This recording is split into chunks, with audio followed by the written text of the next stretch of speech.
Hello and welcome to this week's edition of WCS Sports Connection Game Day. I'm your co-host, Jeremy Qualls, and with me as always, my co-host, Tate Mathews. And with us as we continue our AD series is Greg Glass, Athletic Director at Independence High School. How are you doing today, Coach? Doing great. Great. Thanks for having me on the show. Absolutely. Coach Glass here. He obviously wears multiple hats at Independence. He's the boys basketball coach. I look forward to getting to that section with you. But let's start off in the sports in the fall, starting with cross country. We have a few of representatives from Independence High School that are going to be two of the three finalists for the cross country on the girls' side of things in the Wilcos. Addie Coggins and Callie Coggins. I know they've had a successful year on cross country. Yeah, they both great runners. Our coaches have done a great job of getting those kids prepared, and Callie is going to be moving on to the University of Alabama to further her athletic career. So we're very proud of both of them. That's pretty awesome. Just another one of the, right now we're sitting at 80 WCS Sports Conference signees. She's one of those SEC that we've always like to put up on a pedestal there for whatever reason, because the SEC is such a highly touted conference regardless of the sport. But, you know, Independence there, obviously with Callie Collins going to University of Alabama. Yeah, and Brentwood High obviously has been the top dog for years. Been a school longer than you all in cross country, but you all have had, it doesn't get as much publicity. But cross country at Independence, you've had a lot of great runners.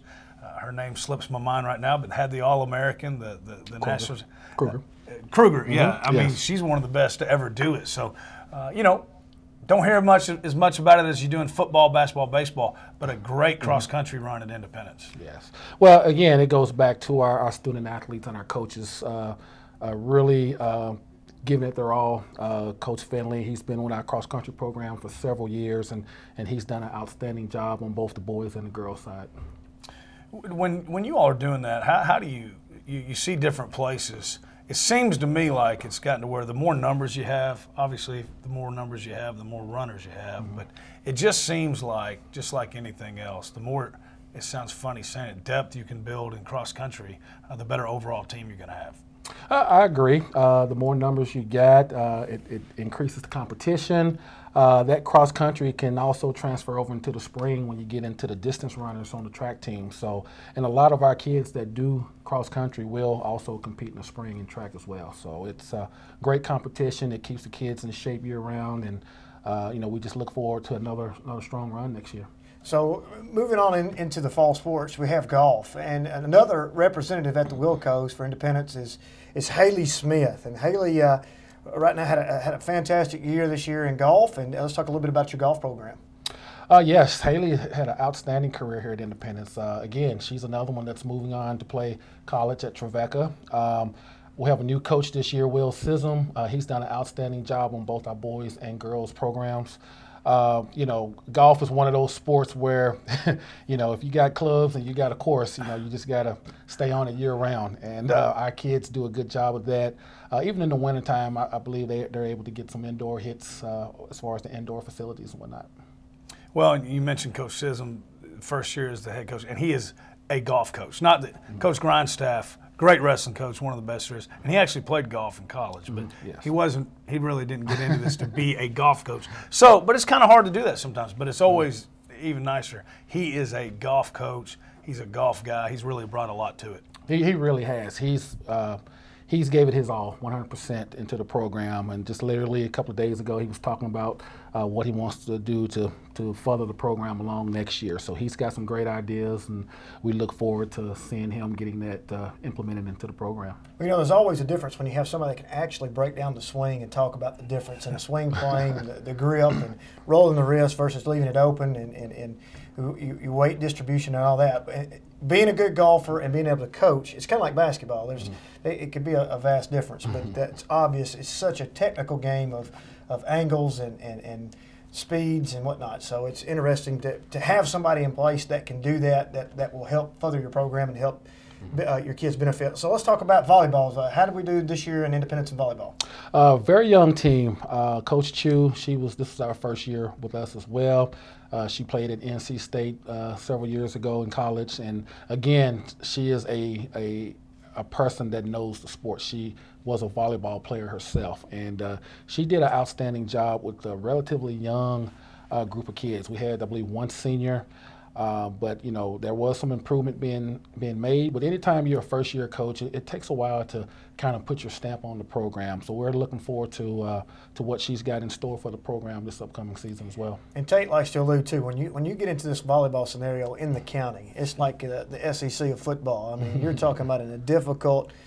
When you've got a 10-time state champion at Brentwood, ranked in the nation, you've got Ravenwood that participated in the state tournament.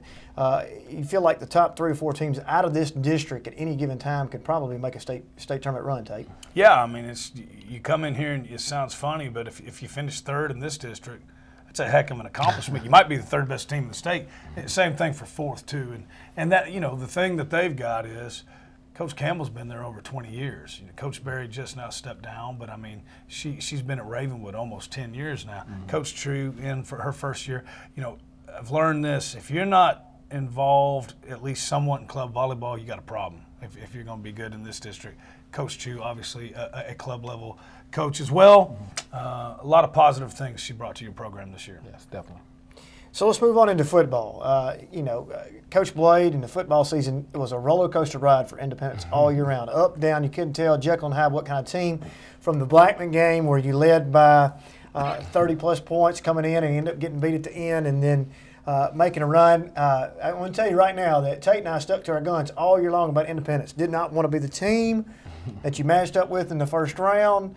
You know, with Nate Johnson and Dom Childress and all those guys, deadly weapons all over the field, but unfortunately fell a little short at the in the playoffs in the first round against Hendersonville. Excuse me, at Hendersonville, which we both picked on game day for those guys to go and get the upset. But I know that you can't be displeased. We finished above 500, and once again, we didn't know it then at that time how really good our region was in football. Yeah, I agree 100%. You know, it was a tough region, tough district as well. I believe we probably had one of the smallest senior classes as well. All of those guys that you mentioned, with the exception of Dom, were juniors. So we got a lot of talent, a lot of depth coming back this coming year. And you know, spring ball is about to start up pretty shortly here, and I know Coach Blade is eager to get out on the field. So we're looking forward to a very strong run for our football program this coming year. It was. There seems to always be a team every year. You all were so close. And I mean, it sounds so funny, but the Ravenwood game, who we all know where they ended up, you were in that game. Centennial game could have easily had. The Blackman game, you know. Franklin. And take away Juwan Jennings. You know, Juwan Jennings was, who knows what's going to happen in college. He was the best player in the state last year, especially that night. One stop, and you all get him. It just was. It was. You all could have been 9-1. Just as easily as you were. I think you ended up 6-4 in the regular season. Could have very easily been 9-1. Oh, I agree. So, with the core group coming back, Coach Blade looking to make a run here. I mean, obviously we don't know a whole lot yet. Spring game coming up. Feel pretty confident in the fact that we're going to try to finish in those top 4 slots again as well. And I know that the region changed, so let's talk about that a little bit.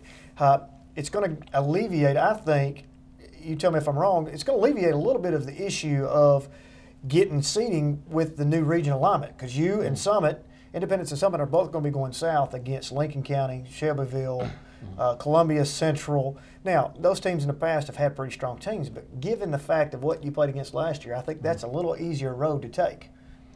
Well, on paper, but at the end of the day, you still got to play the game. True.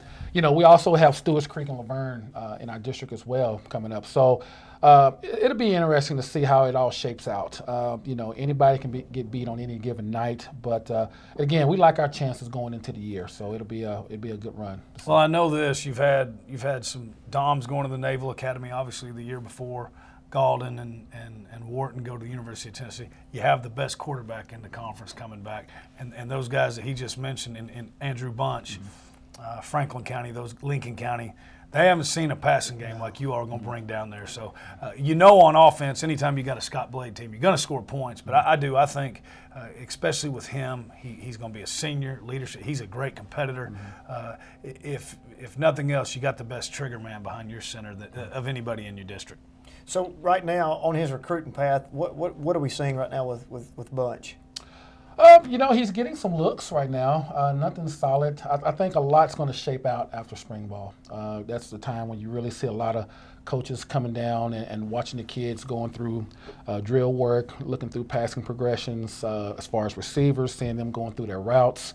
Believe it or not, even just looking back last year, you know, finding Stribling, who went to Missouri, you know, he kind of had a coming out party during spring ball. And the Missouri scouts were there to see him. They liked what they saw and offered him on the spot. So, you know, we're looking forward to a lot of schools coming out in the spring and hopefully taking a look at our talent and go from there.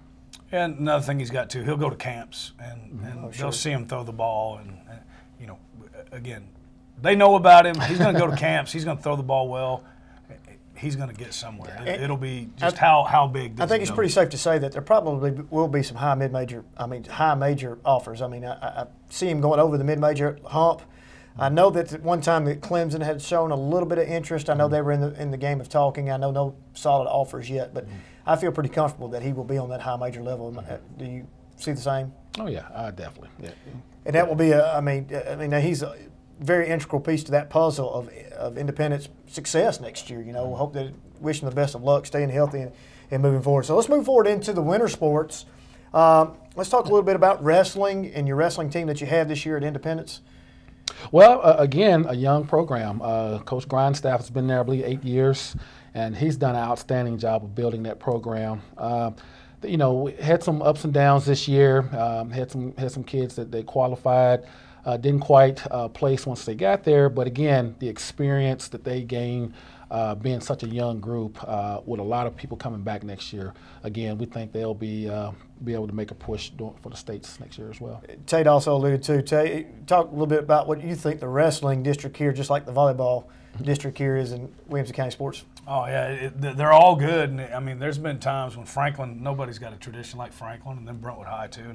And you're right, it was a young team. About 3 or 4 years ago, Independence was the team in the district. Coach Grindstaff got them up there. More than any other sport in this conference, I think it really does go to show the older, more experienced, senior-heavy, junior-heavy teams, they're going to be in first place in this district. This one goes in cycles more than any other sport, I believe, in this district. But Coach Grindstaff is as good as any wrestling coaches that are in the mid-state, maybe the state. He's done a great job. He does a great job, and all wrestling coaches do a fantastic job. Not only that, because we host, you know, the wrestling state championships, and they have each of the home mats out there. It looks really good. The actual tournament itself is run efficiently. Things are going as good as possible. TWSAA had nothing but high marks made for our local guys, Coach Grindstaff included, and Joe Blair at Brentwood, and all those guys that help set that table for that. So it's a positive thing that we have and host a tournament here as a recruiting tool, if you will, for the WCS Sports Conference. And I guess you see with a young team, you see a future bright for the wrestling. So when we come back from break, we're going to talk about basketball. Let's get into something we know what to talk about, right, Coach Glass? We'll talk about basketball, and we'll finish with spring sports. This is WCS Sports Connection Game Day. Stay with us. We'll be right back.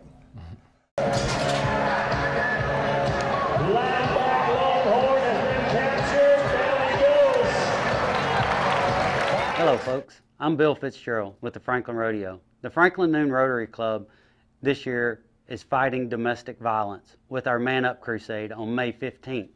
So wear your purple on Friday night and help us fight domestic violence and support Bridges of Williamson County. Get your tickets at franklinrodeo.com. Welcome back to WCS Sports Connection Game Day. I'm your co-host, Jeremy Qualls, and with us is always a co-host, Tate Mathews. And with us today, as we continue our AD series, is Greg Glass from Independence. Okay, Coach Glass, let's talk about your other hat that you wear during the day. Let's talk about boys basketball, because I think in the 15-16 season that all the power will shift from north to south in the WCS Sports Conference. Brentwood is going to relinquish that title to either Independence High School or Summit Old Sparty. Now, that's a bold statement. You heard it here first. I'm saying that. But, I mean, with Murphy coming back and Walker and Pierre and all those guys that you have, you've got a great nucleus coming back. Well, our future is bright, without a doubt, but at the same time, we do got to get better individually and as a team. Unbelievable run that we made at the end of the year. So close. Brentwood beat us by 2 in the regional semifinals. And, it's a funny story. I went to the state tournament, and they made an unbelievable run and should have won the state tournament, if you ask me. But after beating White County, I saw Coach King, and I said to him, put him to the side. I said, I don't know if I should be happy for you or upset, because, it was just like we were that close for being there. But, no, they made a great run, and congrats to them as well. But, no, we hopefully, if everything goes accordingly, we stay healthy and kids continue to get better. We do hope to make a strong run at the end of the season. You're talking about your team and your teams being young. This team was still kind of young too. Mm-hmm. So, but man, like you said, 2 points away from winning the region game. I believe you were one of the only 2 teams to beat Brentwood High. Mm-hmm. So fun to watch. Austin Murphy, man, what a stud he is. Going to be a junior next year, right? Grayson Murphy, yes. Grayson, I'm sorry, not Austin. Grayson Murphy, going to be a junior next year. If he was that good as a sophomore, what's the ceiling like for that young man? Honestly, I don't think there is a ceiling. I mean, the potential for him is unbelievable. Very high basketball IQ. I haven't seen that type of basketball IQ from a kid that young in a long time, and he just understands the game. He's 2 or 3 plays ahead of everyone else, and he just sees the floor differently from what I've ever seen before. And the thing I love about him too is, everybody's going to go cold at some point, and you guys are the basketball guys, but it just doesn't seem like you see as many of them in high school basketball anymore. He can get to the rim, and he can get into paint and break it down, and when he does now, you all, and then your outside guys are hitting, y'all are tough to beat. He's so deceiving to watch Independence high school basketball, especially when you're talking about Grayson Murphy. You watch him warm up. I never forget Martin Mathews, Coach Scott Combs coming and saying, hey, we're going to look at, of course, Murphy's dad played at Austin Peay, go Govs. And anyway, we're watching him warm up, and he's like, okay, I said, who are you here to see? He said, the Murphy kid. And it's the first time I had seen you guys play this year. So I'm watching him warm up, and I'm thinking, there's no way he's here out of a courtesy call from a guy that played at Austin Peay. It's one of those things we're going to do as a courtesy to watch him play. So I'm watching him warm up. I'm thinking, he looks like a great fraternity player in the future when he's going to play for some fraternity at a college for intramurals. And then all of a sudden the game starts. Mm-hmm. And from about the 3rd play on, I look at Scott, and I was like, that's unbelievable. This kid is a sophomore. Mm-hmm. And I'm going to tell you, if you're a teammate of his, you better be on your toes because you're going to get your nose broke. Right. I mean, it's going to be broken right off the bat. You're going to get hit in the face because he passes the ball as good as a guard. And you forget the fact of a sophomore, as good as a guard as you'll see. Number 2, 0 fear. Number 3, he's one of the best open court players and can finish with some of the best open court. I mean, he is as good, if not better, than Jalen Lawson. And that's tough. Right. With the speed and the things that Jalen can do. And point number 4 is he can shoot it. I mean, he's got every piece of the puzzle. And the only thing that might help him a little bit, if he grows an inch, maybe or 2 inches a little bit, like his brother, if he gets the height of his brother, I think that will help him a little bit at the college level. But the kid can flat play. Yeah. Sometimes I'm amazed at some of the stuff that he does during the game. It is amazing. It's great to have that type of player running your offense. Makes me look pretty good as a coach at times. So, but the great thing about us is that we're not a one-person team. Grayson, of course, everybody knows Grayson, knows his name. But like you said, his brother Patrick, be a senior for us. We had 4 guys average double figures for us. Malcolm Walker, 12 points, 8 rebounds a game. We lost 1 senior, and that was Austin Osborne, and he was our 4th person on the team averaging double figures. And it's going to be great this coming year. Corbin Daughtery is making some strong improvements in the summer. Pierre Watkins, our other guard, again, he'll be an upcoming senior for us as well.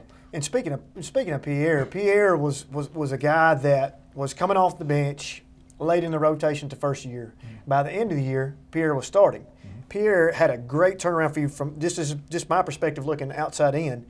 I thought that he kind of made and break your team because what happened was you all of a sudden could move Grayson over to the 2 and some other spots to come off screens, do the things you need to do with Pierre running the guard.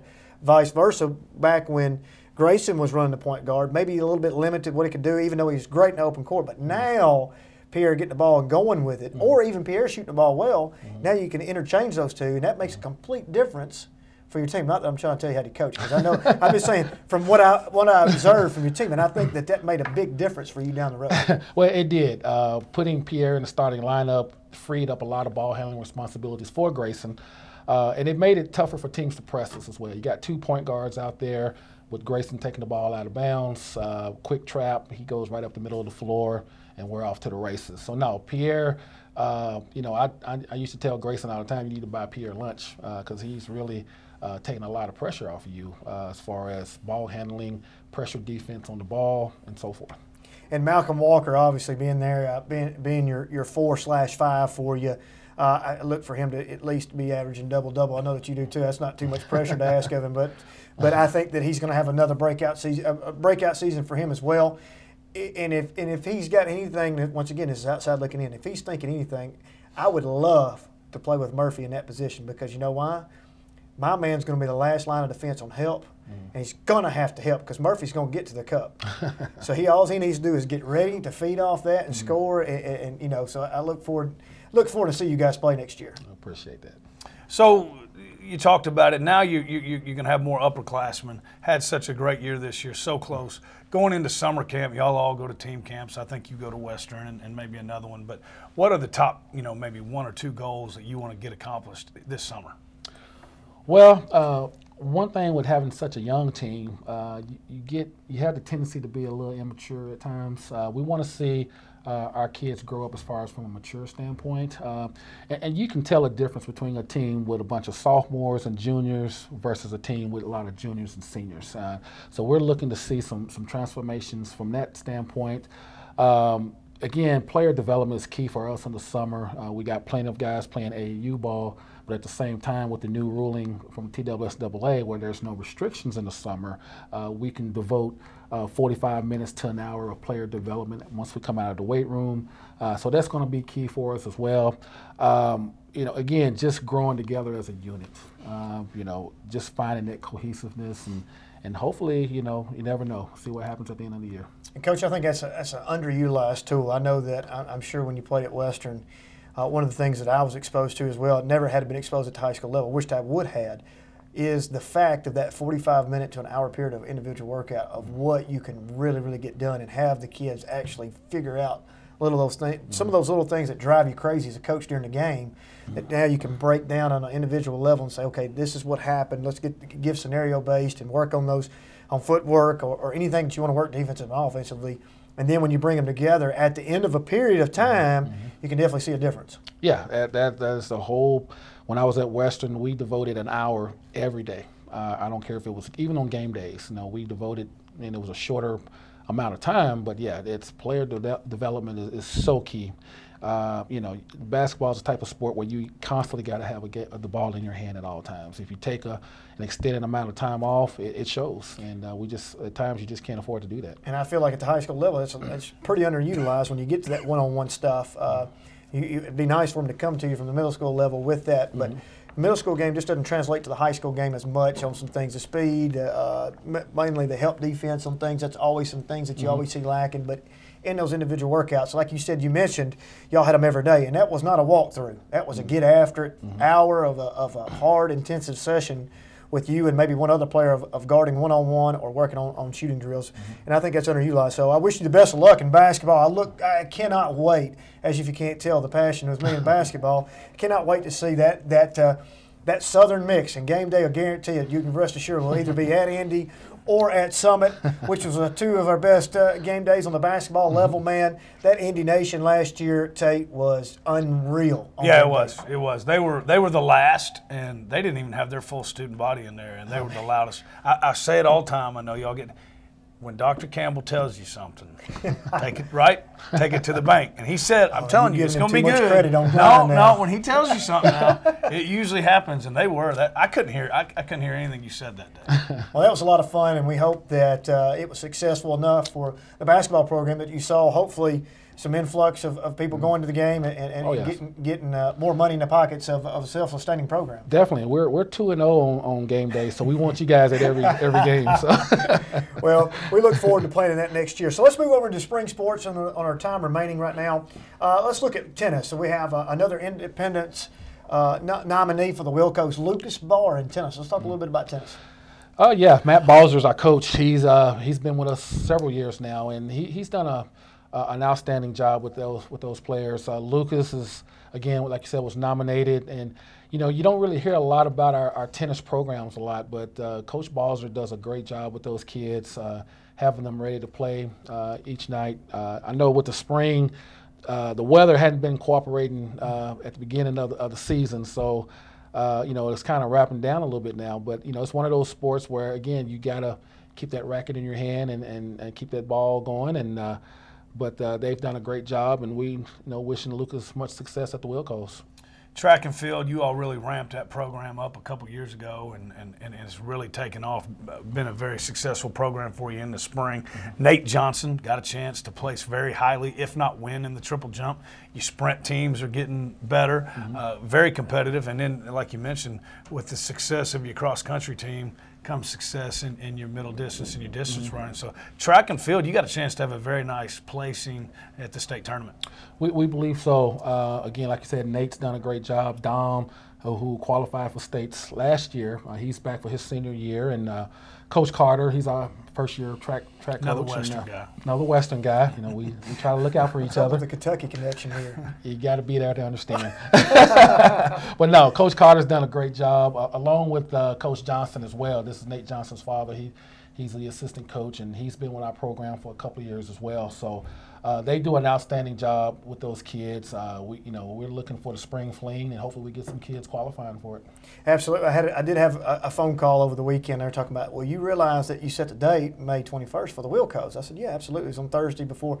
He's like, you realize that's – I said, listen, if you miss the Wilco's due to the state championship meet, match, or game, that's a good problem to have. We want you to miss. I promise we want you to miss. But if you're not at those events participating, please come to Wilco's. So we wish the best of luck to the track team and Nate Johnson, those guys, and everybody that's on that track team. Also, Callie Coggins also being nominated for she's double dipping for cross country and the track team. Look forward to seeing how it plays out for her. Baseball and softball. Let's talk a little bit about baseball team first and how the baseball team is doing. Again, young team. Coach McGuire has done an outstanding job with those kids. We got some pretty good pitchers there, but again, with youth, we look for maybe the next year or two to kind of turn the tide a little bit and make a strong run in postseason. From the softball standpoint, Coach Weiland, this is her first year. She comes over from Riverdale, and if you know anything about softball, you know that they have a very strong program. And this is her first year, and she has been all in 100%, and she's gotten those young ladies competing on a daily level there, and so we look forward to her taking our softball program to new heights as well. Baseball just seems like kind of like the football and even the basketball a little bit. There's so many games they've been right in. Y'all lost a game the other night, 12-7. Well, a kid hit 2 grand slams. Well, that's equivalent to the Blackman game. Right. How many times does that even happen? Exactly. So there's a win right there if he just hits one. And, so. But anyways, both of them. Coach Weiland's done a great job. She's a softball person. Both those programs are headed in the right direction. Well, we've been visiting here with the Independence Athletic Director, Greg Glass. Coach, appreciate you coming. Thank you. Thank you so much. This is Jeremy Qualls, and co-host with me, as always, Tate Mathews. This has been WCS Sports Connection Game Day. We'll see you next time.